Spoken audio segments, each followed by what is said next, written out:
NR Congress கட்சி தொடங்கப்பட்ட நாளிலிருந்தே வைக்கப்படும் முக்கிய கோரிக்கை மாநில அந்தஸ்துதான் புதுச்சேரி முதலமைச்சர் ரங்கசாமி தெரிவித்துள்ளார்.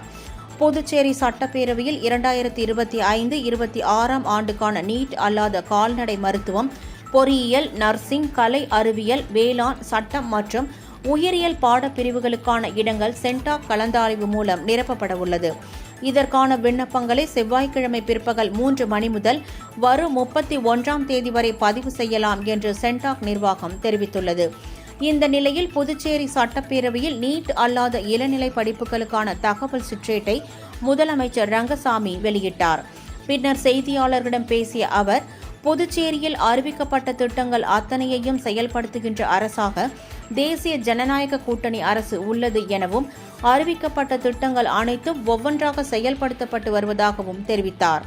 புதுச்சேரிக்கு வருகை தந்த மத்திய தொழிலாளர் வேலைவாய்ப்பு மற்றும் இளைஞர் நலத்துறை அமைச்சர் மன்சுக் மாண்டவியா மரியாதை நிமித்தமாக சந்தித்தார் எனவும், அவரிடம் நிதி உட்பட அனைத்து உதவிகளையும் செய்ய வேண்டும் என்று கேட்டுக்கொண்டதாகவும் அவர் குறிப்பிட்டார்.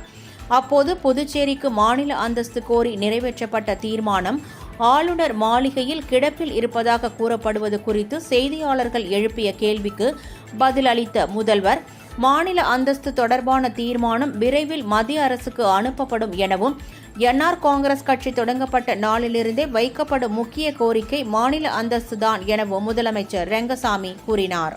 மாநில அந்தஸ்து கேட்போம். எமது என்ஆர் காங்கிரஸ் பேர் இருக்கிறது தொடக்க நாளிலிருந்து அது மிக முக்கிய கோரிக்கை மத்திய அரசு வலியுறுத்தும். இந்த சட்டமன்றத்தில் கூட நீங்கள் பார்த்து அனைத்து கட்சிகளும் நம்மளுடைய புதுச்சேரிக்கு மாநில அந்தஸ்து வேண்டும் என்ற கோரிக்கை வலியுறுத்தி பேசி இந்த சட்டமன்றத்தில் பார்த்துட்டோம்.